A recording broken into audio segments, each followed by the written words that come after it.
welcome to the Race Up Road podcast. Mike Nell, Randy Valero, the usual culprits, and of course, got Teen Delray back. It's been years, buddy. And Gertie. Gertie. Oh, yeah. She's so sweet. I mean, I did. Chase was the co-host. Yeah, right? yeah. When we did it in Boston, still doing it in Boston, I brought it out here, and we did it. We did it at the store. Yeah, Comedy store That's basement. Right. That's right. You got us into the basement. Yeah, that was a fun night. Fuck, I've known you guys for so long, man. I know. I was trying to do the math. I think we were dead center at 5836. We were like 27 something. We were like right in the middle of your 58th, 136. Yeah. Oh, the shows. Yeah, number of shows. Yeah, fucking Nick's Comedy Stop. Yeah. We had for the. I remember I was doing it. We all Comic had, Secure for the benefit. Yeah, blind school.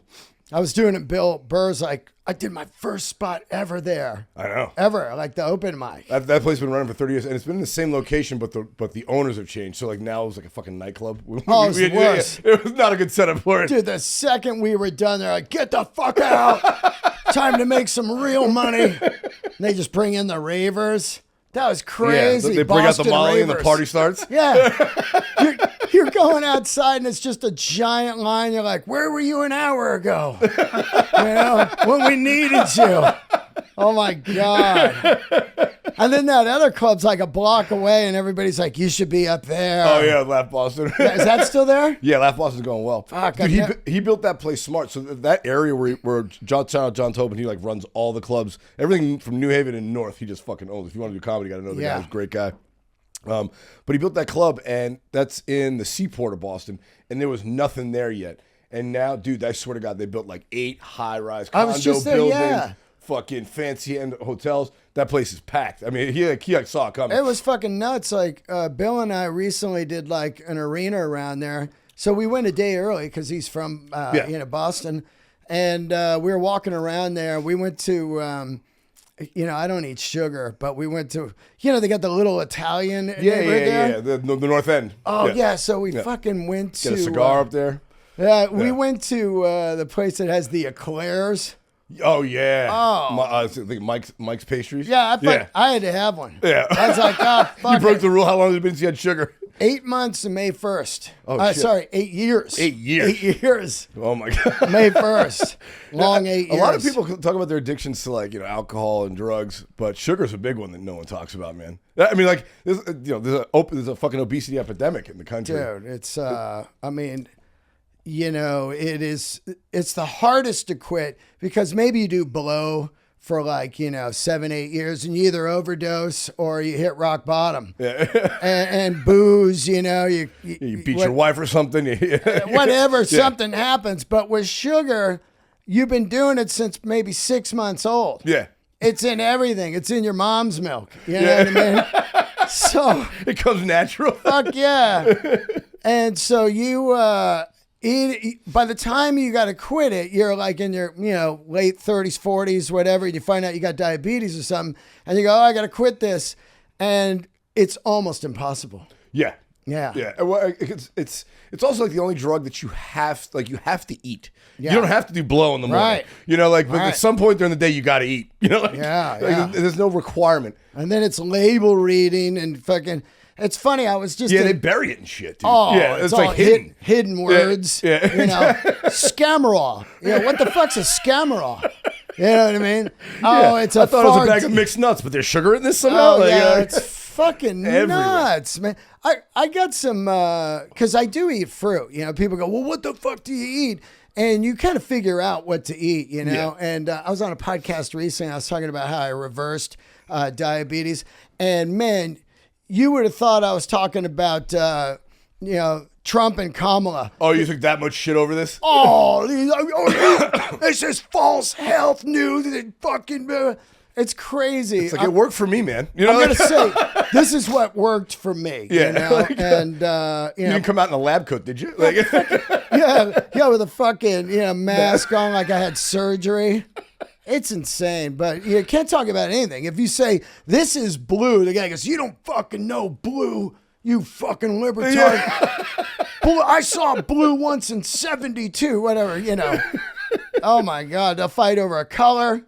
Yeah. Anything. Well, that's what I love. You had a whole section of that on your special. It kind of reminded me of the first probably 10 minutes. If we're on like an old Carlin bit where it's like stuff that bring us all together. What do we all hate? You know, yeah, right. Like that kind of thing. We all hate this guy. You know, the guy without the headboard. You know? Yeah, you know, like that whole shit. It's interesting because when I was doing that bit, the first, because it's the premise of the policies. Yeah, the policy list. And you can watch my special. It's on YouTube right now, free. It came out last Thursday. Please check it out. It is so good. 5836 it's called. That's what said it was in my career. But when I first did the policies, the main one that really makes me fucking angry is the speakerphone person in public.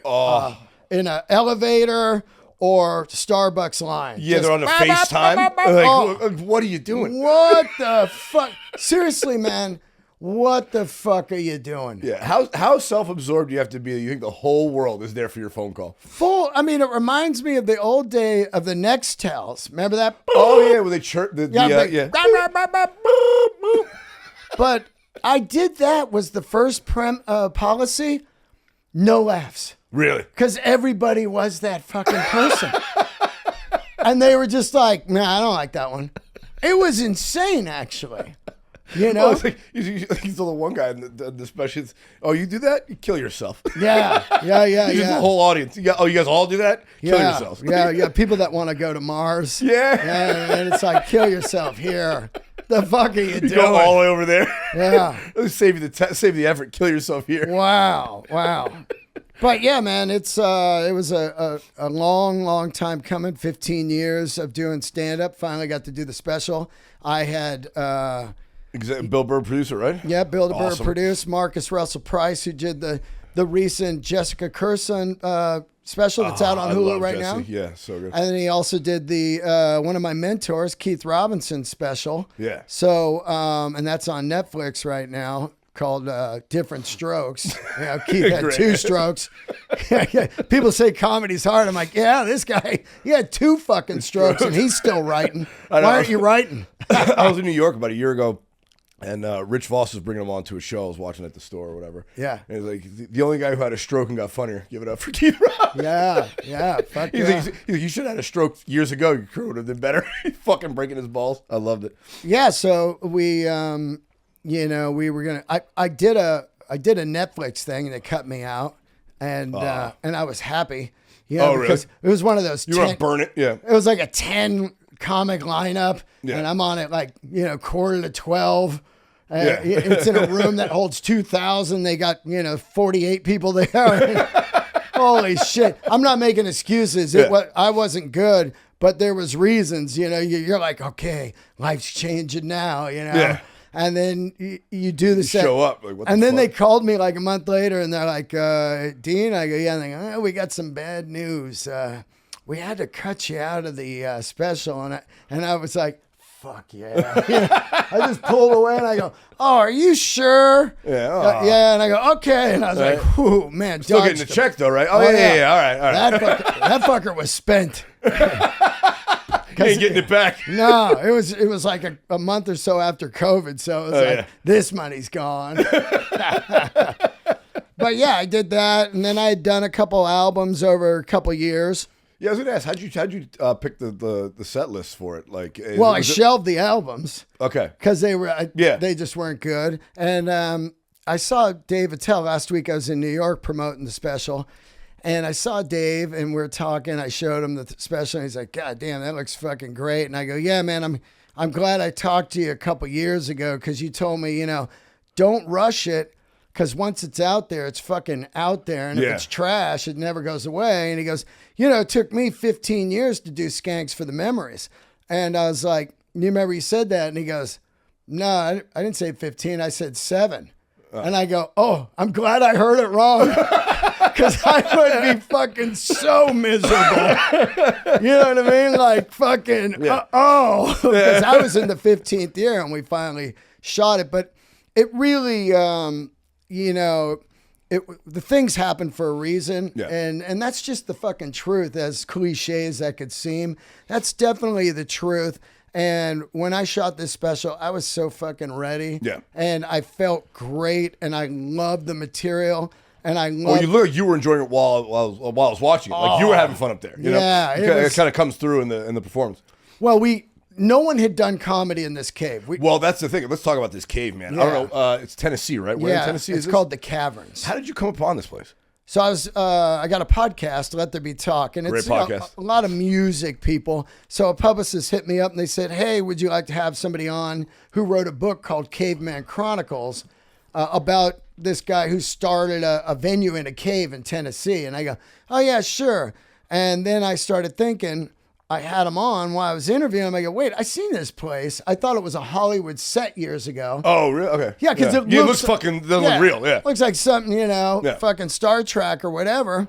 So I'm talking to the guy. I go, hey, did Lucinda Williams play there and Chris Robinson? He goes, yeah. I go, I fucking know this place. So mid podcast, I go, I got to shoot my comedy special in there. And he's like, man, we've always wanted to do comedy. That's would be the first great. one they've ever done there? Yeah, they've never done it. Oh, my God. And the guy's name is Todd Mayo. I want to give him a shout out. So we stopped the podcast. I called him immediately. And 2 months later, me, Marcus, and Bill Burr, and Club Soda Kenny, and shout out to Brian Klein, too, who really helped on this. We got out there.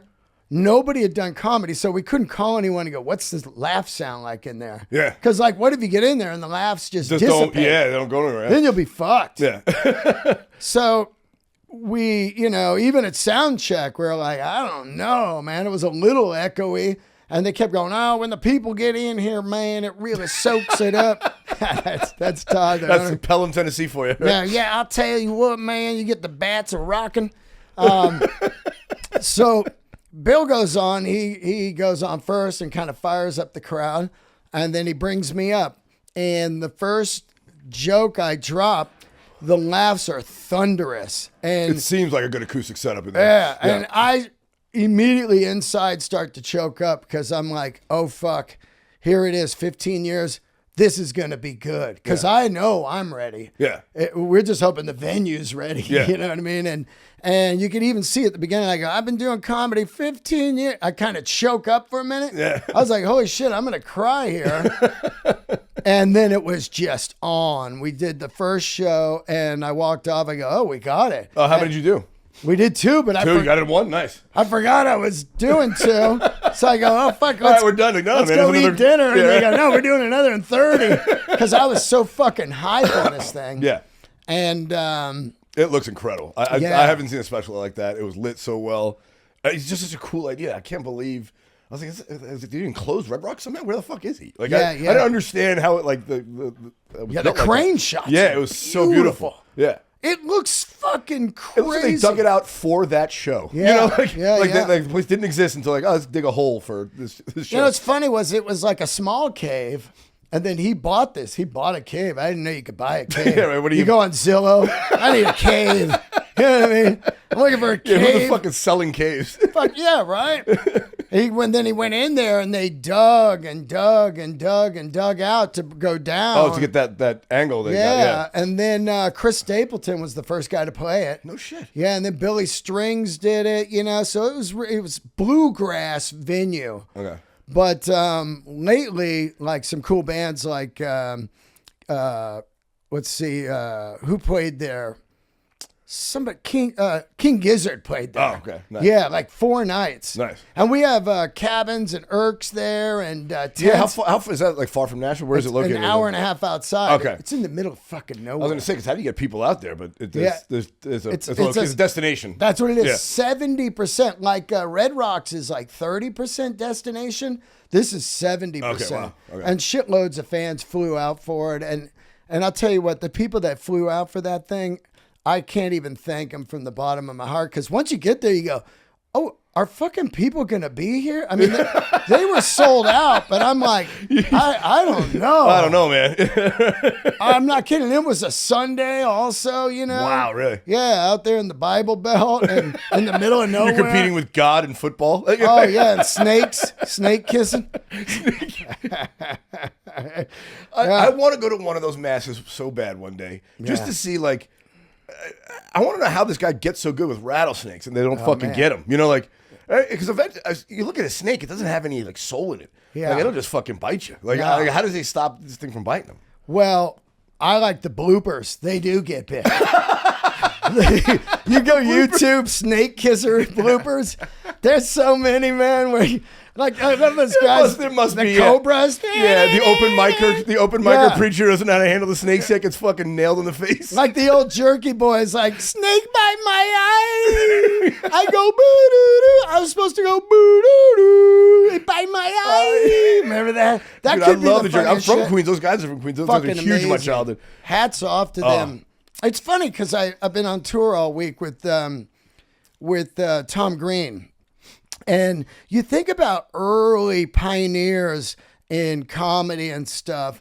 And, like Tom Green was the original prank show guy. Yeah. Before MTV was before huge. fucking Jackass and Impractical Jokers and all that, it was Tom Green. Yeah. And also you think back to like Jerky Boys, but back then there was these weird cassettes that would go around. That's them, like little mixtapes. Like they Neil sell them out of their Hamburger. trunk. Yeah. I'll play bass licks on your grave. Yeah, Like, there was all these tapes that would go around of genius people doing prank comedy. Yeah. And me and my buddies would do it, man. We'd call people. Oh, like, really? Yeah, the guy would be selling a fishing rod. You call him like 4 a.m, calling for the fishing rod. And they're like, you know what time it is? Like, you got to fish before the sun's out, man. You know what I mean? And they get fucking. And you get, Yeah, man, I'm trying to go fishing now. yeah. That's when you fish in the dark. Yeah. And you hear the wife, who is it, honey? Shut up. Fucking. And then they want to sell it, so you got them on the line. But all of that early comedy was just fucking genius, man. And Tom Green, I've been out with him all week. The guy was a soldier. I used to host his TV show. He had his own TV show at his house, and then he moved into a warehouse. Yeah, he was running some. It was like a podcast, right? But it was like a YouTube TV show. Yeah, fuck yeah, like a variety show every day. Yeah, it was every day. Well, when I was doing it, I'd go down to Burbank to a studio, and there'd be like 50 people on folding chairs. It looked like a bad AA meeting. For real. You had a studio audience? There That's were awesome. freaks in the audience that were like, I'm a regular. I'm a regular. Oh, yeah, it was wild. But, yeah, man, that guy, it's so great to see this guy because he's got a documentary Well, I out heard right he now. has like a big farm in Canada now. Yeah, so he he's sold like his house. He moved out there. Yeah, he's like a farmer. Yeah, he's got some fucking horses and shit. So it's been really cool to be out with him because, the guy's so mellow. I go, what time you want me to go on? I don't know, whenever you want. Whenever you want. Well, it's your fucking show. How long you want me to do? I don't know. It was like, well, yeah, how about 20? That sounds fine. He's just like, easygoing guy. Let's do it, Yeah, dude, I can't tell you. I'm so happy that this special came out, and I love how you track it by the number of shows that you've done. Right. Because I don't know if you remember when we met, I had just started, and I was very hesitant about it because I was, my mid 30s, like 33 or 34, and I was like, yeah, I'm just getting started. It's a little too late. He's like, and you were like, what are you talking about, dude? Yeah. Because I was in music for 20 years before I got into this shit. He's like, he's like, I got in 15 years 44. Yeah, and I was like, I like looked up to you. I was like, oh fuck, this guy's doing well. He's doing the way you're doing it. Like, you kind of doing it in your own terms with your own style. It's like, oh fuck, man, like this seems like. Like if he could do that, I could do that. Like I want to do what Dean's up to. Yeah. Like just start your life over. Like fuck it. Well, this is my 41st year on stage. It was funny. Like I will tell you this right now, which is really fucking weird, is I've only got about 8 negative comments on the special, which I was like, all right, you're gonna put it out. Here it comes. Yeah. But one of them was really funny. First of all, I got one yesterday where the guy goes, do you regularly read comments? Well, no, what happens is, I guess you're supposed to answer them to keep it in the algorithm. Yes, the algorithm. So I'm answering I'm the same way. Comments because I want to get it in the algorithm. And I want to tell everybody, in the month of April, I have the analytics right now, 18 specials on YouTube this month.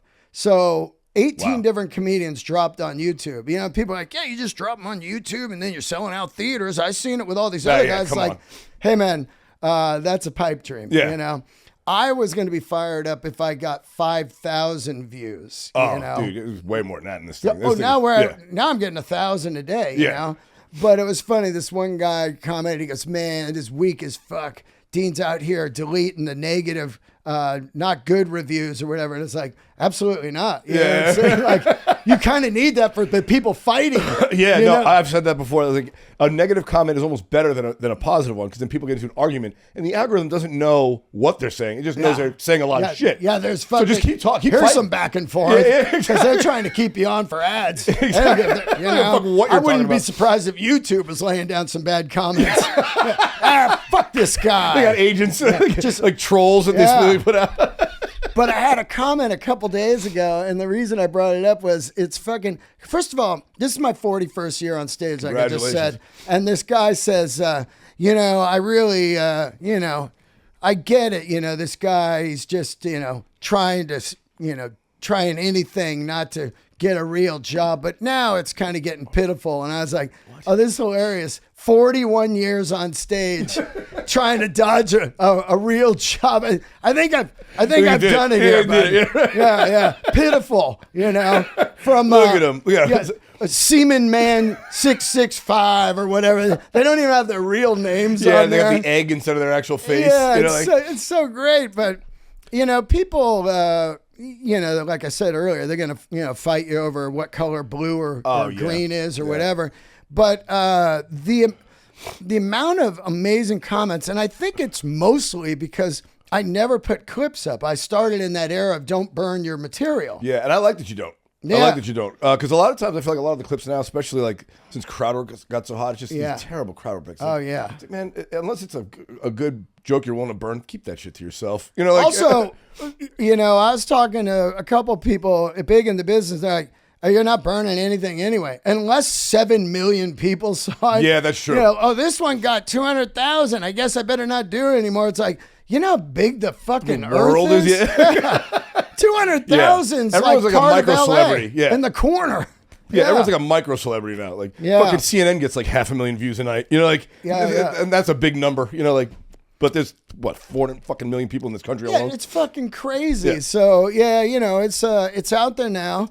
And I'm happy that it took me this long to do it, because holy shit, I love this. But I had to look at it like 32 times while we edited it. You get tired looking at it like yourself? I get bored. I'll listen back to my material to I want to see how I did this new bit, or something like that. But to watch myself do 45 minutes, I'd be like, oh. Well, it was just tweaks. You know what I mean?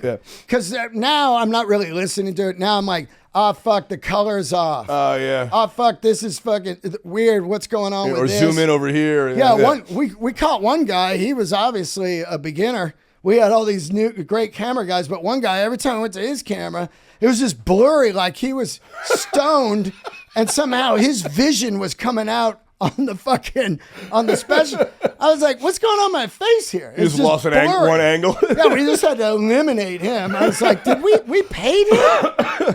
Fucking crazy. So yeah, you watch it a bunch. It's like when I used to play music, you're mixing your record, and after a while you just have to hear it over and over. But thank God, after the whole process, I still loved it. I was like, I love this. You like the editing process and the whole thing? Was the setup a lot, like getting it all arranged? Because this is all self-produced, right? Self-produced. Cobble together. Bill paid for it, and we made the whole thing ourselves. There's no one around, but yeah, it was. Because that must be a lot of legwork. I mean, dude, I fucking produced a goddamn local comedy show, and I'm like, fuck, this is annoying. I'm trying to find guests and promote it. It's like it's a lot of not comedy stuff you do on the business side to start it off. Oh my God. I feel like that's a pain in the ass. I don't know how you took it. This is my 4th week talking about this. Sorry. No, I got to, and I don't mind, at all, because it's fucking fun, and I'm happy there's a way to talk about it and promote it. Without this, it would be awful. You put it out, you go. Nobody knows. You got your front door. Hey, it's out. It's fucking out. You know what I mean? Just, hey, it's out in your box. Yeah, we did it. Yeah. My favorite band is Metallica, and I grew up with those guys, and the way that the grassroots is so fucking powerful still to this day. I tell people they're super lazy. They got to watch the special. I go, did you leave a comment? Oh, fuck, I forgot. It's like, 1 second, kick ass. Yeah. Don't worry, I'll leave my comment after the show. I watch it on TV, in the living room. Saying. Because I was surprised. I bet if you look at your metrics on YouTube, I bet more than half of the people are watching it on a regular television, not on their phone. Right. Because that's how like YouTube's like sort of morphing. I don't think Netflix isn't competing with Prime or Hulu anymore. Yeah. It's like Netflix and YouTube is who's competing. Well, YouTube's the biggest, and YouTube's crushing it. 100%, 100%. And I was talking about it recently, where there's this weird thought. So that you go, I got a special coming out, and just the average person goes, oh, Netflix? And you go, YouTube, and they go, oh. Yeah. And there's like this, bummer thing, right? And you're like, no, this is better. Yeah. It's free, and everyone in the world has YouTube. Yes. Only people that spend, Netflix. $20 a month, whatever it is. And it keeps going up. Yeah. And so they cancel their shit, you know what I mean? And you make money in perpetuity, unlike Netflix, where they right. Like if you get ads streaming on the special and people keep watching it, that's residual money forever. I mean, you're gonna get continual money from that. That fucking video of that kid that had his tooth pulled or whatever years ago, it's like 100 million. That company's still making like $250,000 a year from that video. Wow. Yeah, just the residuals from ad revenue coming in on that thing. I dropped a special or a joke a couple days after the election about Tesla cars. And this fucking thing went viral. It was my first video going viral, 2 million views. And even Trump reposted it. No. Yeah. What was the video? And I was like, that's the world we're living in right now, where a president is tweeting my fucking bit, man.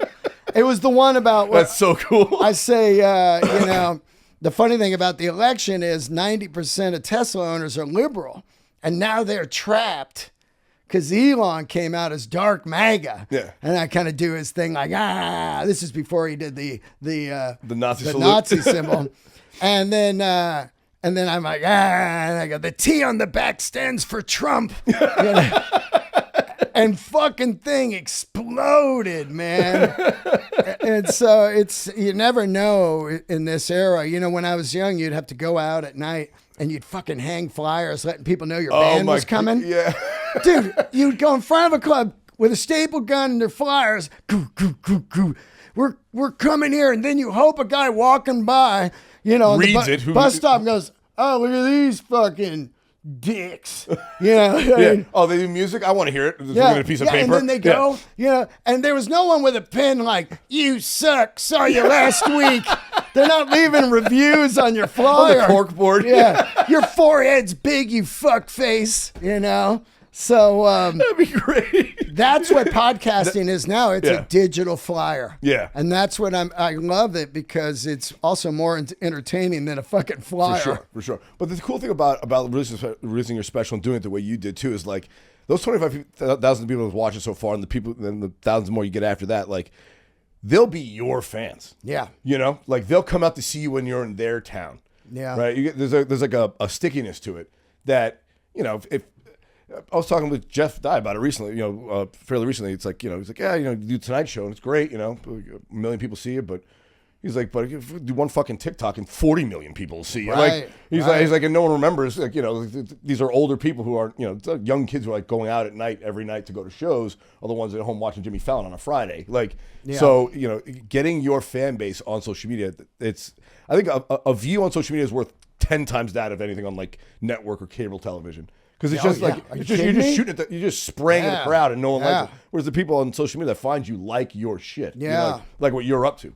It's interesting also because we made this $1 million this thing looks like $1 million. It looks $1 million, yeah. It's to me, we took it over to Netflix. We sent it over to them, and we chopped up 5 1-minute bits because we knew no way are these fuckers gonna watch. But we thought if they just click on one bit, they would go, "What is this?" Yeah. And then in their minds, in my mind, as far as being in the biz for 41 years, if I was sitting in an office, I'd go, "Oh shit, this would be a badass billboard. Yeah, this is going to be a badass thumbnail. This has got this all looks kinds different of than everything else out there." Yeah. Josh Homme from Queens of the Stone Age did the intro music. The guy had started comedy at 44 years old. It's the first comic special shot in a cave. There's all this promo and stuff that they usually try to fabricate. That's awful. They make a story that doesn't need to be. The guy lost his arm in Vietnam, couldn't hold a microphone, but still put it under his neck. You know what I mean? There's always something. Yeah, something. So there's so much here to grab onto.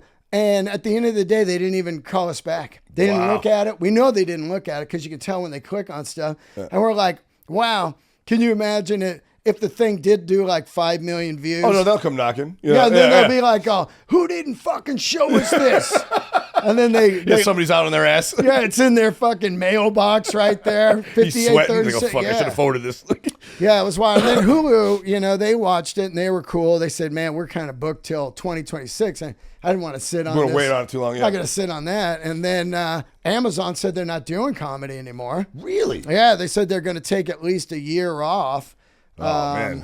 Who's the last special they had that tanked? No, it wasn't. Who did that to him? They just said basically people don't go to their platform Don't think about for them comedy. for that. Yeah. So, and then HBO, we didn't hear nothing. And Apple still doesn't do, I wanted it on Apple because no one had ever done a special. Yeah, on no that. one does Apple. Yeah, but I think that they're really play it safe. Like, I don't know, the topics. Yeah.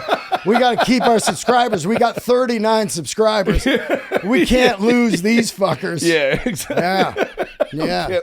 And those 39 are the ones that signed up for 7 days for free to watch the Beastie Boys doc. Rolling trial memberships. Yeah, totally, man. Who's not doing that? Like, once a year, they got something I want to see. All right, here's Hollywood Weirdo at Gmail. There's my email. Sign up for this 7-day trial. Watch immediately. Yeah, we all have a burner email. I have one email address that's for can you sign this petition? Yeah, whatever. Here's a bullshit email address. Or, totally. Yeah, or you sign up for like a new fucking credit card at the Gap. Use this email. I'll never get back to you. Fuck yeah. Who's giving their real email? Holy shit, are you that lonely? Yeah. Here, give me an email, man. Saturday night, I'm sitting around. Fucking nuts, man. I tell you, it's fucking, I don't know. So it's out there. Yeah, man. And I'm, and now I'm working on a bunch of other material. I want to shoot one in late June or July. Again, going back again, huh? Yeah, 30, just a 30. Okay. I'm kind of thinking... To me, they don't do the comedy half hour anymore. I used to like the HBO comedy half hours. Yeah, I think it's a platform we need to go back to. Yeah, man. Because TikTok and Instagram have really fried our brains for the 90 seconds. Yeah. To get someone to watch. I mean, I feel like mine's the perfect length. It's great. Everybody watched the whole thing. Yeah, I was like taking notes. I was like, I want to remember some of these bits because that's one I definitely want to go back to. But I was like, he's like, yeah, this is like fucking ended on a bang. And I looked at my clock. I'm like fucking 45 minutes? Yeah. I was like, oh, nice, dude. Yeah. Perfect. Sweet. Yeah. Yeah, because some guys are going, an hour 25, and it's great, but I feel like the attention span isn't there. You can't go from 90 seconds on your phone to 2.5 hours on a TV. Like, well, we're poisoned. You got to inch them back to to patience, Thank God for the phone bags, like at the club. Oh, the Yonder bags and all that? Yeah. Oh, my God. I had the inventor of the Yonder bag on my podcast. Oh, he must be killing it. Yeah, and I was like, dude, thank God. And he goes, no, thank God that people like Chappelle and Burr and Mothership and Comedy Store and I think Comedy Works. There's clubs that have them now. Yeah. And thank God that they, decided to do it. Because holy shit, man, it is we had Yonder bags at the special and I do 2 callbacks. The only reason they work is because the Yonder bag. They were listening, and the callbacks explode. I can only imagine. They explode because people they heard the setup early in the set. Dude, how come fucking musicians don't use those things? I'm tired of looking at video, like photos or videos of concerts, and everyone's looking at the concert through their phone while they're recording it. Yeah, you paid $2,000 to see Taylor Swift, and you're watching her through your phone screen instead of watching her not through your goddamn phone while you're recording it. It's so bizarre. I think Jack White's doing them. Okay. Tool. There's some bands that are doing it, and it's fucking. What's funny is that you'll be at a show, like an arena show, because I was out on tour all year with Burr doing arenas, and you'll just see, after the show, I go walking around to say hi to some friends, and there's that fucker mid-set. They fucking buck knife the thing. I gotta have my phone. and they You cut break it the yonder open. bag. It's almost like they put a note in there. Go fuck yourself, you know. I got my phone. It's crazy how people are like, oh, you only got to walk 10 feet. I know, and you they'll go out and get open the it. fucking thing and they'll release it for you. Just go in the lobby. Fucking. I just feel like it defeats the purpose of going to a live event if you're on your phone for it. Yeah. You know? Yeah. It's one of the, I always say it about the podcast. It's one of the things I love about the podcast. You don't look at your phone because you're in the, like, it's a conversation you're forced to have without your phone. Yeah. Because other people are watching. How you behave when people are watching is who you are. I say if you're going to film a concert, film the bands that are out with no original members. Film those fucking guys and go, hey, man, you are not Foreigner.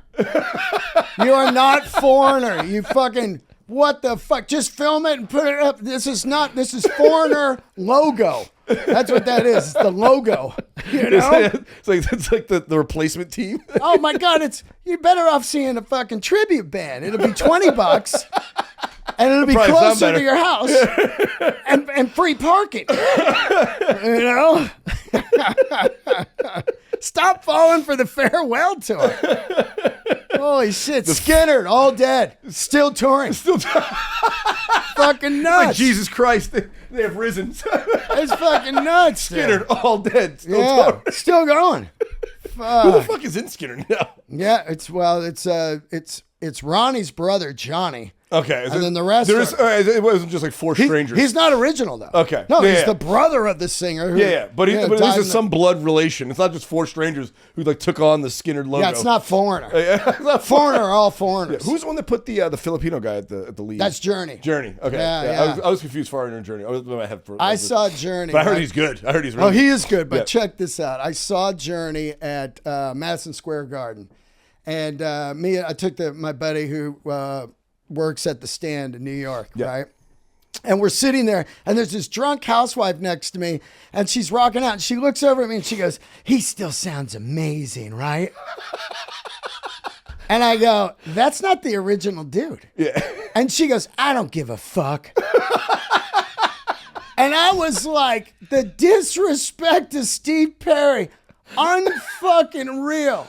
But also, he still sounds good. It's not the same guy. Yeah. I don't give a fuck. Yeah, I don't care. She immediately caved. Yeah, like, oh, I love this guy. Yeah. If he still she sounds looked great. at me like I was a That's dick. not the same guy. Yeah. Who cares? Yeah, I don't give a fuck, you know? I'm like, you just like the song. Yeah, you should have went to see the cover band. Yeah, the dude that wrote the songs is not here. He is not here. He wrote fucking Don't Stop Believing, the only song you're here for. Only one of them's Asian. Yeah. What do you think they found him? Fucking crazy, man.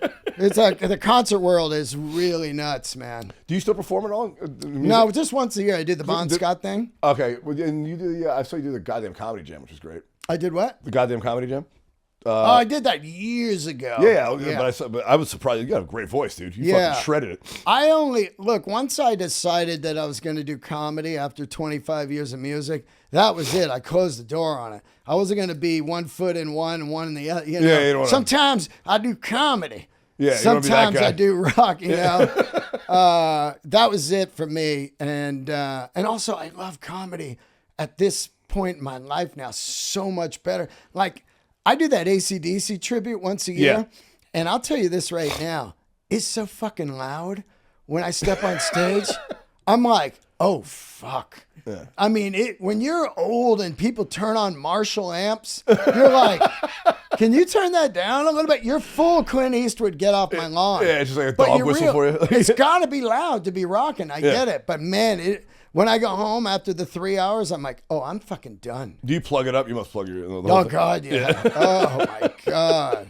Man, I mean, there's no way I could do it without it. Does it hurt your voice? Because you really put it in it. Like, you know. No, I can... That's kind of my range of singing.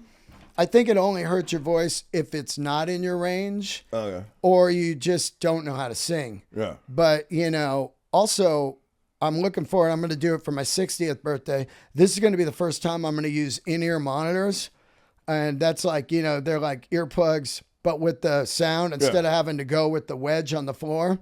And with that, man, you could really just be like, in the beginning, back in 1955. You could sing like that and get the nuances and the character because you're not trying to sing over the band. Over the sound. You got it all in hear, your fucking ambient, in-ears. And, man, I'm looking forward to doing that. Where are you going to do that? Didn't you have like a big birthday bash at the Delray? That continued on to the Avalon, which was the old Palace across the street from Capitol Records. Oh yeah. So that's where we do it every year. But we may do it at the Cave this year. We don't know. Yeah. Well, I'll keep an eye out for my invitation. I want to go see that cave. Yeah. I'd take a flight out to Pelham, Tennessee, just to see that cave. That was fucking sick venue, man. Oh my God, it is. I mean, look, dude. If it's the first of all, I wanted to do a special because I was like, well, if I fucking die, there's no comedy out there. Like, you already worried about that? You're not too old to die. You're not old enough to die. No, but I got ran over on my motorcycle. Oh, yeah. A meth head ran me over, and I'm like, oh, I don't have any comedy out there. People won't prove it, yeah. He said he did comedy, but I don't fucking see any. You know what I mean? He said he did it, yeah. So I wanted to put comedy out, and then to do it in this cave, I'm just so fucking proud of this thing that it's just, to me, it's the crown jewel of my career, you know. I know. That's the thing. Now you got to top it. That's the tough part, man. Like, what's next? You gonna be like fucking Elon. You gonna go do it in space or some shit? Yeah. I know, right? It's like then it becomes kind of corny. Yeah. Then he did one in a fucking, you know. But I mean, the original idea. I'm from Yosemite. That's where I was born and raised. Shit. I wanted to do it at the ice rink where my dad used to work. In the summer, though, when it's empty, no ice, right underneath Half Dome. But I was thinking, like, they're never going to okay this because it's like dick jokes right next to the campground. There's like kids camping here, like, and then I said, "Fuck you." Yeah. You know, it's like, Dad, what's going on? Do it next to Mount Rushmore, talking about your mother's twat or something. Yeah, just something, man. It's like something wrong. But that's really would be the dream to do it at Yosemite, you know? Yeah. Just outdoors. Yeah. The outdoors doesn't, the sound's not very good, though. Like, you have to have the acoustic. Like, that's the thing about Red Rocks. It's acoustically well set up. But yeah, I mean, you'd roll the dice, but the look of it would be sick, you know? Right behind you. You know, since they got rid of the environmental fucking shit, there'd be, you know, oil going for oil behind you. That's Half Dome in Yosemite Fall, but it's gone right here. We're just we're getting 12 million barrels a day out of this place now. Yeah, Chevron. This special's brought to you by Chevron. Fucking nuts. 69.31, and then we all died. Oh my God. So you're still doing what, 400 a year? Is that the average now? Well, I think let's see what I'm at right now. Yeah, because you, I mean, you were like fanatical about keeping track of it. Oh, I still do. When I met you, 6-7 years ago now. Yeah, I still do. So right now I am at. Do you write the name of the place? The date? I write everything in. Okay. So last night was 119 for the year. Okay. So it just says Tom Green, Delray Theater. 7:30, you know, whatever. Oh, yeah, time, yeah. And then if I bomb, I'll put like bombed or, you know, different stuff. And really now I kind of hold this stuff in my phone. So when I'm going to a city, like let's say I'm going to Fort Collins, Colorado in June, Comedy Fort. Oh, you search for, when was the last time I was in Fort Collins? Yeah, and then I go back and listen to the set. Yeah, what did I do? I record every set. Yeah. So I do that on the flight to the gig. Yeah. And that's no small shakes for the people listening out there. Doing like, if I do the math right in my head, it's about 400 a year. That's a lot of sets in LA. I mean, in New York, you can do 400 a year, right, to a night, you know, pretty regularly. In LA, that's one and a half a night. That means you're reaching. Yeah. You're driving an hour between gigs sometimes or whatever. And I was on a motorcycle, so it was hard and easy at the same time. You know, I'd ride a motorcycle and then. You know, the improv would go, hey, can you get here in 10 minutes? Somebody, such and such canceled. You're going to fucking die for a $50 spot. Yeah, and then I'll be, I get there in minutes, you know, and then like somebody else will take me, hey, can you get over here? So I could park right on the sidewalk and run in, you know, I'm not looking for parking. So it was easy, but difficult too. I'm out riding in the rain or the heat or the fucking, you know, freezing cold, dodging stoners on the highway and people, you know, just looking at their phones and iPads. I rode by a guy one time, he's reading the newspaper. I'm like an old school newspaper. First of all, what year are we in? Yeah, Who's reading he's got the newspaper. Where the fuck you get a newspaper? Yeah, like what fucking year are you in? And he's reading it's off across his steering wheel. I'm like, what the fuck? Zero looks at the highway. He's doing a crossword puzzle. Like, oh my God. So it was a battle, you know, all the way up until I got fucking ran over by this meth head. Oh yeah, how's your neck, man? I know you went. I'm good now. Yeah. Okay. I'm going to go. Stem cells in there? Yeah, I'm actually going to get a refresh in a couple weeks out in Texas. Okay. From a company Anyway, so yeah, that fucking saved me, man. Yeah. Because my arm, I couldn't raise it over my head. It was numb. My fucking leg was numb. I was like, I'm not going to be able to tour. Yeah. And here I just put all these years into doing comedy, and it's fucking over. Dude, the reason I ask is I myself, this I'm showing my age, man. I fucking about turned 42 earlier this year. Same thing. I have a, I guess a bulging disc. Herniated disc, yeah. Yeah, and my fucking left arm went numb. I freaked out. I thought I was having a stroke. Oh, dude, I fucking panicked. Dude, when that, I went to a physical therapist, paid out of pocket. He's like, no, it's just a bulging disc in your neck. We'll work it out. I'm like, okay. That's the giant chunk in my special. Yeah. You know? And the doctor's like, stroke. Yeah. No, you really feel like why is my hands tingling? Oh my God. All of a sudden I can't feel my elbow. I'm like, wait a minute. Like, it's scary as fuck, man. Yeah. Like when life fucking knocks on your door, there's nothing scarier. Yeah. Like I look out in the crowd a lot of times and I'll be like, oh man, you might not be here the next year I come. It is fucking crazy out there because people, I get it, man. You're not happy and you're just going, fuck it.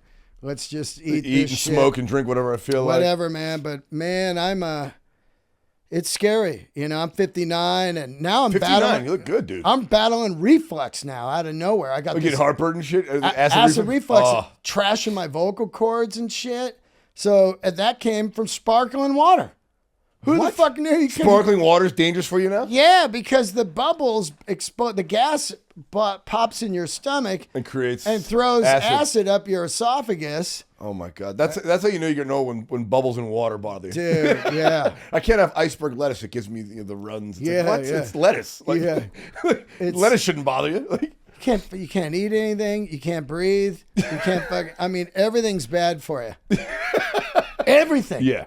Somehow my algorithm became this goddamn, are you fucking eating this? You'll be dead next week. Like, that's all my algorithm is. Scrolling for this fucking, because the fucking phone spies on you, and it hears me in the doctor's office, and the guy goes, ugh. You got silent reflux, you got to watch out. It could come into cancer. And next thing you know, yeah, do you have throat cancer? It's like, what the fuck, dude? Yeah, like, yeah. I didn't Google this. Like, why? It's fucking scary shit that way your phone just fucking throws the fear of God on you. Yeah, actually, that's actually, what about an hour, right, Mikey? 50 minutes. 15, all right. Well, yeah, so toward the end, I like to get into a little news, and it's just topics I picked. Yeah. But that was one of the stories I was going to bring up. I don't have to read it, because I was reading it earlier today, and I was like, I'll talk to Dean about this. Apparently, since 2016, the amount of microplastics in your brain has increased 50%. Oh, yeah. So now there are 2 teaspoons of microplastics in the average American's brain. Yeah, yeah. How the fuck? I'm doing a bit about it right now. Oh, are you? Yeah. I didn't even know. And it kills Yeah. because it's just, I grew up in the 90s, and I'm thinking, you know how much cocaine I chopped up on a CD case that's made of plastic? You know what I mean? I'm held together by microplastic. Yeah, exactly. Straight up, man. It's like, but that's the thing. This year it's microplastic. A Next couple year, years something ago, else, yeah. it was something that, it's like, the fish is just loaded with mercury Yeah. and shit from the bottom of the ocean. Oh, And you should eat egg whites. You shouldn't eat egg whites. Yeah, yeah. Eggs and milk in my lifetime have gone from good to bad at least a dozen times each. Yeah. Milk's good for you. Milk's terrible for you. Eggs are good for you. Eggs are bad for you. Well, what the fuck? Yeah. Have we not figured this out yet? It's nuts, man. It's like also every year there's some super antioxidant that you should be. Remember, like 5 years ago, it was pomegranate juice. Yes. You had to get this pomegranate juice. Yeah, and then there was wheatgrass at one point. Yeah, wheatgrass, totally. And then acai berry bowl, which is the fucking worst for you, man. Like, that rocked me into diabetes. Oh, yeah, the acai bowls. Like, this just seems like candy. Yeah, yeah. It just seems like ice cream. When I was young, I was Jamba Juice. This is good for you, right? Fucking 7,000 calories. Dude, that's what bugs me. I'll see parents walk into a Starbucks with their kids and just let them get whatever they want. And they'll get a giant coffee milkshake. Yeah. I'm like, do you know how bad that, for all that caffeine, all the sugar, it's like 1,200 calories. What the fuck's going on? Yeah. So I'm quitting caffeine now again because they say that's one of the things I got to quit for the acid reflux. Oh, yeah. boredom. Like yeah. Now it's like shoot myself. What do you have left? Just I know, I got nothing. You're just raw dogging life over there, huh? I got comedy, and that's about it, you know? But I wake up in the morning, I got to wait all day for my fix. Yeah. You know what I mean? I got to see the man. Yeah, you got to wait till 8 p.m. to get I got to get down to the store and see the man. You know, it's fucking nuts.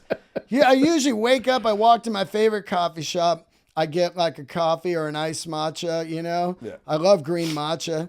And then I'll go through my emails and listen to my set from the night before.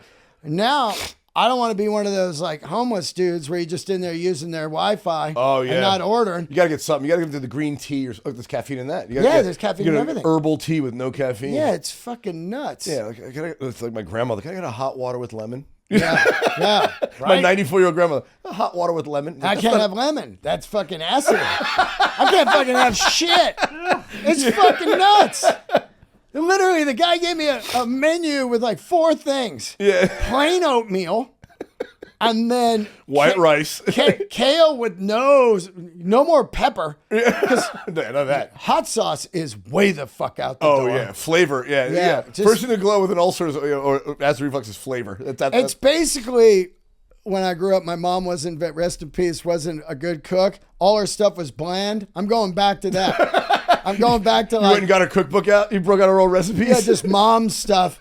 You know what I mean? Just cauliflower with nothing on it. Yeah. Boiled potatoes. Oh, man. Macaroni and cheese with no cheese. Fucking nuts. Yeah, it's a little bit of butter. Fuck. Well, that's why the big New Year's special, you're like, moms need to go back to drinking and smoking. Oh, yeah. When they're pregnant. Yeah. Well, that's the thing, man. Remember, that's how hard people are. Nothing, like my grandfather, I don't remember him ever having fucking ulcers or anything. You just push through it. Like, I got a little stomach ache, and that was it. Like, Yeah, man. I mean, mom's partied, dad's partied, and then you rode to school in a car with cigarettes, and you're good to go. Yeah. It's really the food and the water now that's killing us. You know what I mean? Like fentanyl's almost safe. You know what I mean? It's like, fuck. Yeah, it's fucking arsenic in the water. Take the fentanyl. I'll take a chance over here. Fuck. We're just getting flagged on YouTube left and right. That's how I like it on the Radio Blow podcast.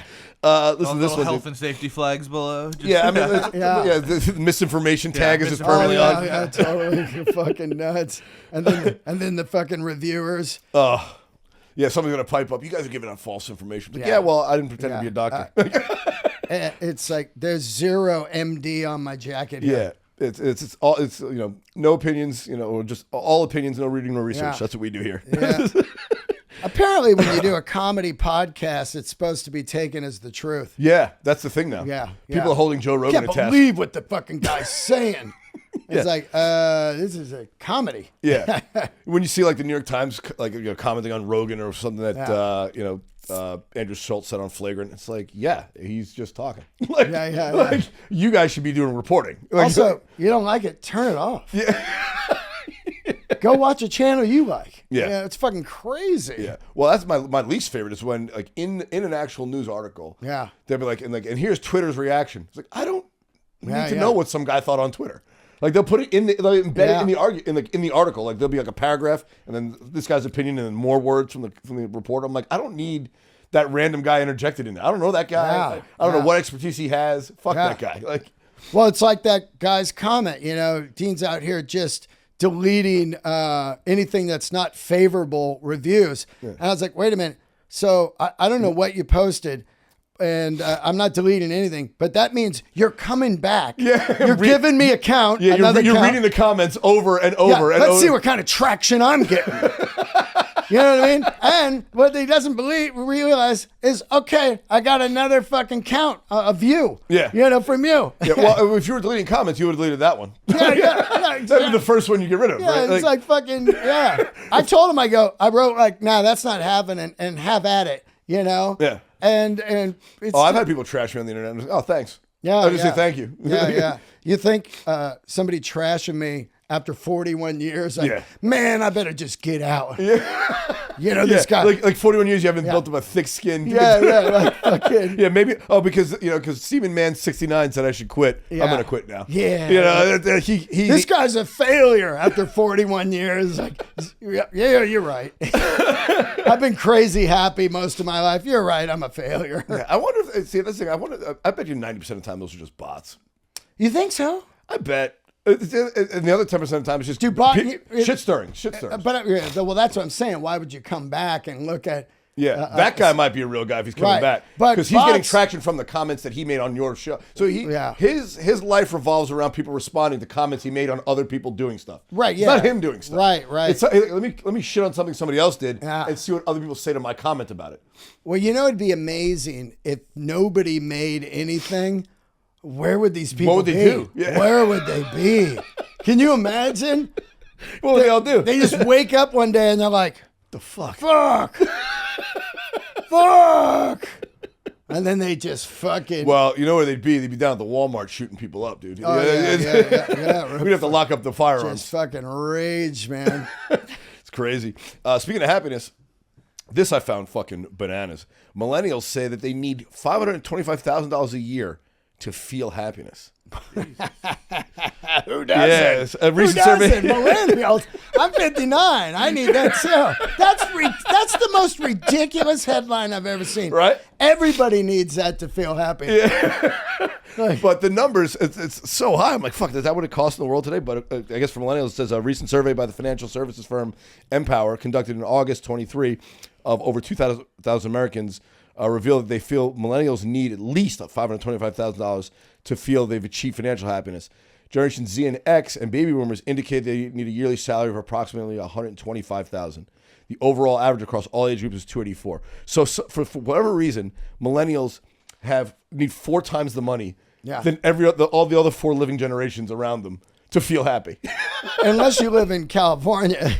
And that's just minimum wage. Yeah, exactly. Yeah, millennials are looking to make minimal wage in California so they can pay rent and car insurance. Yeah, where do these 2,000 people live? They all live here? Yeah, like 525. Yeah, if you live in Oklahoma, you're like, fuck yeah, I'm financially set. Yeah. That right there is just like the first 6 weeks you live here. Yeah, you can afford a 1-bedroom apartment without parking. Yeah, it's that's what that means in LA. That's an interesting number because it's really no money. You know what I mean? Like $500,000 in the grand scheme. If you think that's going to make you happy, you'll burn through that so quick. Oh yeah. You know. What I mean? Yeah. I mean, like, what do you think? Like, what would you need to make a year to be like, all right, what's your comfort number? Well, I took a page, not to cut you off, but I feel like I took a page of that from you, because when I first met you, you were telling me how you got started, and you're like, yeah, I just got rid of this shit that I didn't want. Right. I got light. And I was like, yeah, I did the same. I sold all my shit. Yeah. Got rid of my condo. I'm like, yeah, man, I could afford a 1-bedroom apartment and this car, and I'm good.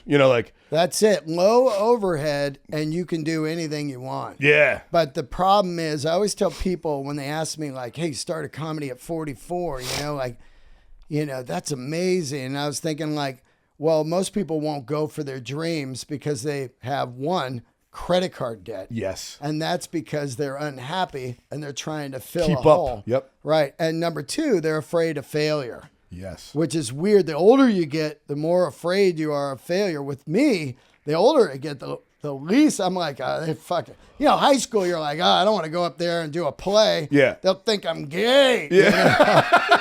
Yeah, man. I think that's sort of. But as you get older, you're like, hey, you know what? I'm going to go down to the Comedy Store patio and sign up for an open mic. And then they go, who are you, old man? And you're like, that doesn't bother me. Yeah. You know what I mean? Yeah. So I think that, it just depends where you live, but you don't need a lot of money to live if you buy a cheaper car. Yep. Like I bought a Prius cash. Yep. It was like fucking $16,000 or something. And runs forever because it's Toyota. Yeah. And then the gas, I get gas like twice a month. Yeah. And then, no credit card debt. I got lucky. I did a film and paid off my credit card debt.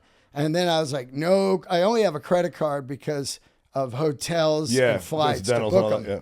But credit cards are the absolute demon Yes. of America. Yeah. That and the food we eat. Those are the two fucking demons. They both keep you coming back. That's what makes it so evil, right? Man. I mean, like once you're behind on on your payments, like if you need extra money, you're done. Yeah, you can't. They keep the interest rate at 40%, so you're just paying interest forever. Yeah, and the food we eat, there's sugar in it. You get the sugar fix. You need more sugar to fix the fix. It's fucking. The food makes you depressed. So then now you're online going, God, I need a new pair of shoes to feel good. Yeah, exactly. And then it's just this fucking yo-yo of depression, credit card debt. And then they both hit head on and you go, fuck it. Yeah. And then you go on and you start leaving reviews on YouTube. Your comments like fuck this guy. Yeah, you going for his fucking dreams. Fuckface failure. Fuck you. Fuck you. And that's when the fuck you comes out. Yeah, dude. I thought about it like, it's like, what... if you had all the money in the world, what would you want to what do you want to do? It's like, well, I want to tell jokes. Yeah. I want to travel and see my friends, and thank God, comedy allows you to do both at the same time, right? Because you get to travel around the country, I have friends all over the place. It's like, all right, well, how much does it cost to do that? Yeah. A lot less than the fucking $20 million a year you thought you needed when you were 15 years old. Like I always say, it's like what I want to do costs much less than I thought it did. When you really sit down and break it down, like, what do I enjoy? I enjoy my free time. What does that cost? Almost nothing.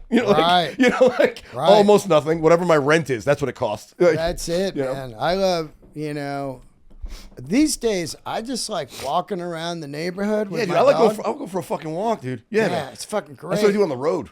Yeah. I'll get out. I'll just walk all over Columbus for 3 hours. Oh yeah, I'll be like, where's the Frank Lloyd Wrights around here? Yeah. Or the architecture, and I fucking go to that neighborhood and walk around and.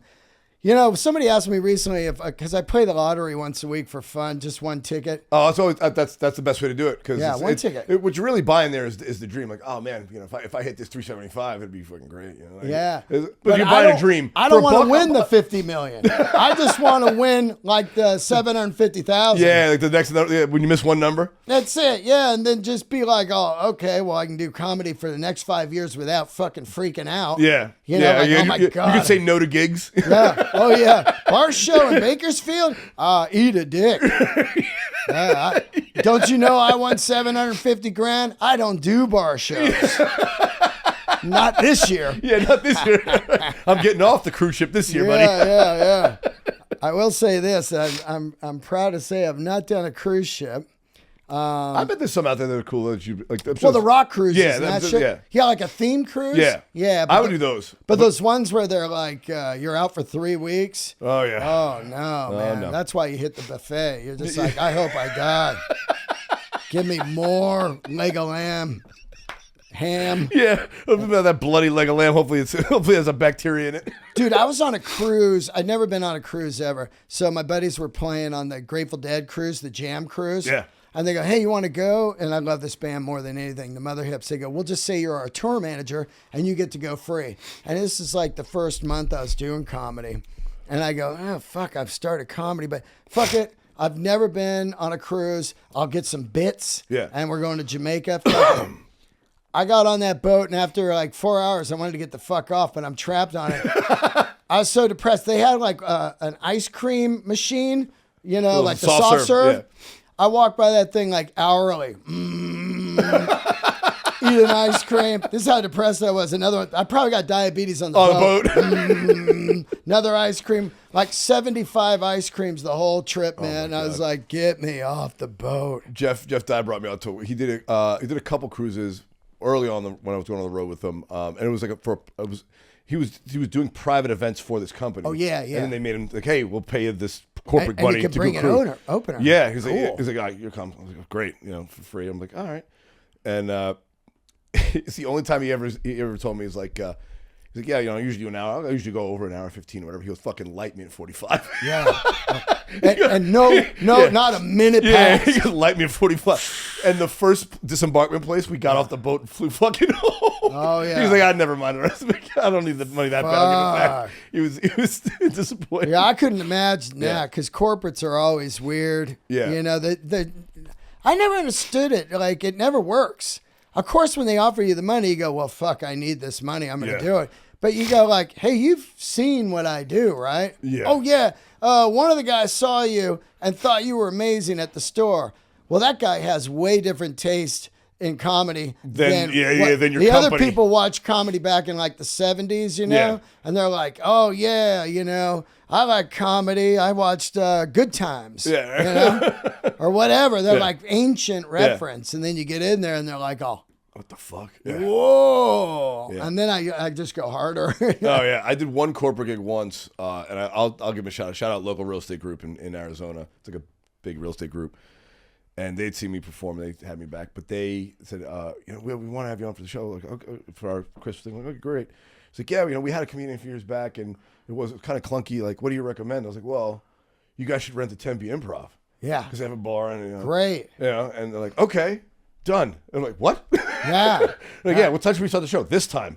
You know, should we serve food? Yeah, outside there's a buffet. Inside there's no. Okay. Like, and they like let me set up. Perfect. And I was like, whoa. It's a comedy show. Yeah, I was like, if corporates were like this, I'd do them every week. Yeah. But I knew what a gift it was, which is why I loved to shout out to them for having me and taking my input on how to do it, so it wasn't a fucking disaster. Because usually it's like in a like a hotel lobby with the round tables, and you're standing up and there's no lighting. It's terrible. People are clanging dishes and shit. Oh, you know? I just did one recently. It's just like giant ballroom at a hotel. Thousands of people, cancer benefit. Oh, with the round tables. Yep. You know, whenever you see the round tables, Burr said it, he goes, oh, it's going to be awful. Yeah. Round table. Because half the audience is not looking at you. Yeah. They're looking straight across at somebody else. Yeah. And then you just go up. And they'll have the name tags on. You know, oh, yeah. This guy I did, he was just like, yeah, you do 45, and then the other person's going to do 45. I go, yeah, I'm first, right? Yeah. I was like, fuck. Yeah. I wanted to go first. Get in and out, yeah. Oh, because just rip the Band-Aid off. After 45, they're fucking done. Toast. They don't want more comedy. No. Yeah, I mean, the money's so good though. Oh, yeah. you know going in like this is gonna be fucking dog shit. Well, they happen to. I want to make this clear. People go, well, why don't you just say no? And it goes, when you're at a level like I'm at, or you're at, or whatever, they happen to come right at the right time. Yes. Like you're like, I have no money right Yes. now, and I say it's a gift from the art gods. They're like, don't quit. Here, we're going to give you this awful gig, but it's going to pay this so you can do comedy for the next 6 months. Yeah. And something always magical happens in the next 6 months. All of a sudden, you're like, oh, hey, can you do this week-long tour here? And you're like, oh, thank God I didn't quit here. Yeah. That fucking thing gave me this amount of money to keep going. Yeah, that's so true, dude. I got that offer right after I moved to LA. Yeah, and I was sold all my shit and I was broke. I was like, fuck, what do I do? That's like, it. Oh, like, you know, that like helped me coast through the first year of the pandemic. It's fucking, you know, that it's like signs from the art gods. Keep going. Yeah, I feel that way about good jokes too. I feel like I've never forced a good joke. Like it just kind of popped into my head. Like, oh, yeah, that's a fucking great idea. Like, I feel like I just kind of grab it from the ether. It wasn't like something that I generated in my head. Like like it was out there for everybody, and I just thought of it first somehow. That's it. Yeah. All right, the last one, and this is germane to your dog here, old Gertrude. Having a dog is good for your health as being married, according to new studies. It said the Journal of Social Indicators Research published a study showing that having a dog shows equal amount of life satisfaction as people that get married. Having an animal companion is worth up to $90,000 a year in life satisfaction, according to the study. $90,000. So you think Gertrude gives you $90,000 of pleasure a year? Oh, I'll tell you this right now, man. That girl got me through the pandemic. Was that when you got her? Yeah, and also, I mean, I couldn't imagine without her. Yeah. It's like way better than married. Way better than married. They give you a love that a wife could never give. Oh my God. Real unconditional love. She loves everything I'm watching on TV. Yeah. You know what I mean? She loves to go to bed at like 8 o'clock, like me, like, you know, and she just hangs in the green rooms and doesn't comment on my jokes. And when I bomb, she's there like, oh, good, I love you. She never gives you shit about hitting on other women. Oh, Nothing. yeah, she knows, man. She's like, let's fucking have some good life. Do you take her on the road? Yeah. Nice. Oh, yeah. Nice. Is she like a full registered service dog and all Yep. that? Yeah. Like legit or one of those fucking fly-by-night doctors on Melrose? No, legit. Like, I had diabetes for a long time, and I always thought like, hey, man, if something fucking happens, she would definitely like bark, like get some people in the room. Like if I had some kind of, blood sugar thing, seizure. Whatever. Yeah. So, and also I think she keeps my fucking, my blood pressure down. Yeah. Well, it's hard to be upset when you look at a dog. Yeah. They're so fucking cute. Yeah. Oh, And like you said, they never talk back. Yeah. They're always happy to see you. I mean, Tom Green's got his dog on the road, Charlie. Oh, nice. So Gertie's out with us. What kind of dogs he got?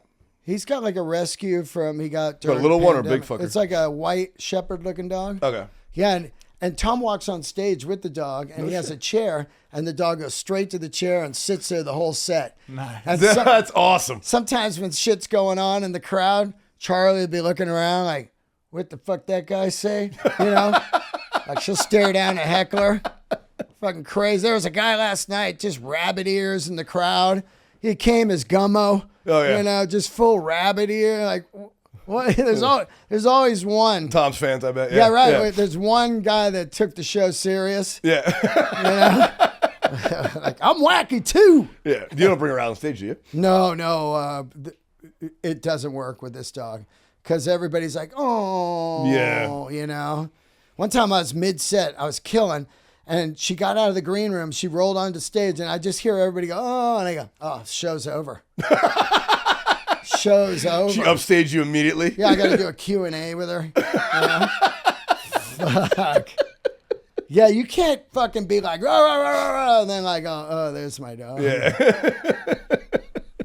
Right, Cody? Oh, such a good looking dog. Dude, great job on the Thanks film. Thanks so me. much for coming back, man. Oh, yeah. It'll be sooner than fucking multiple years. I'll be back next time. Tell people that YouTube guys, 5836, Dean Delray. Yeah. Long overdue. It's so good. And one of the best shot specials I've seen in a long, long time. Oh, man. I'm so proud of those guys. They put together it's basically like Apocalypse Now. Yeah. With no Brando.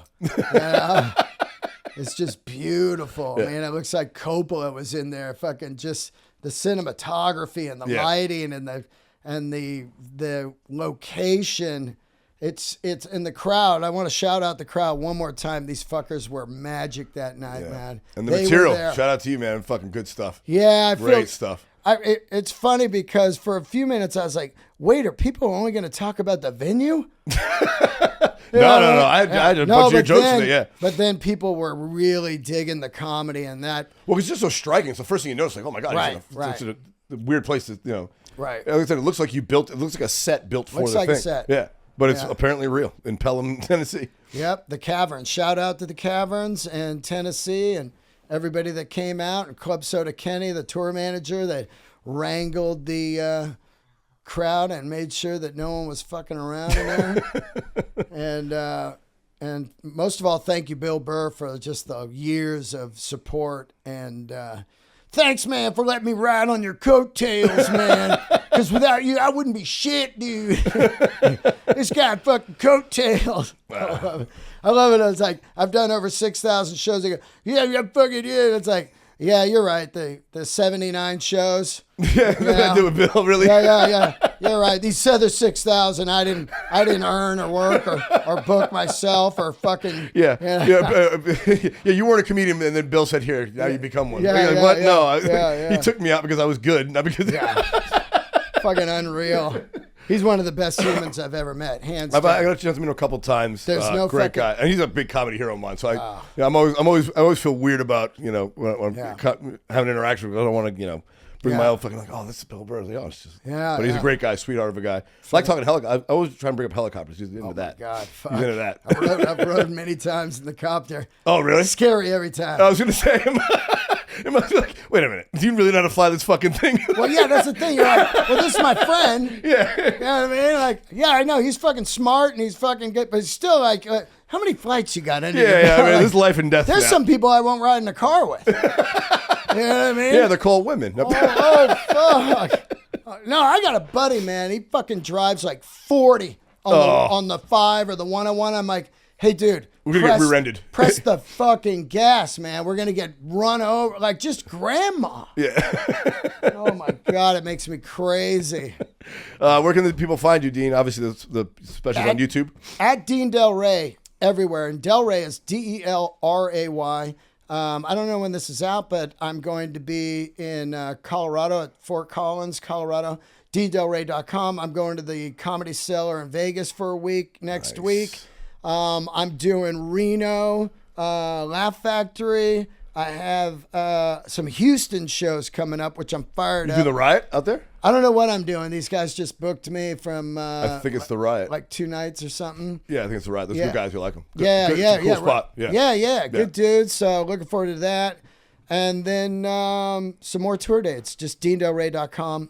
And check the special. Please leave a comment. Share with your friends. Yeah, I will be reposting a lot about the special this week. It's fantastic. Congratulations on all the success. Thank you, dude. Happy you're still going, man. Inspirational as always. Me, man. Always good seeing you. All right, guys, you can follow me at Randy Valera. Follow the podcast at Ready Set Blow. All the shit I should say at the beginning, but never do. Love you guys. Peace.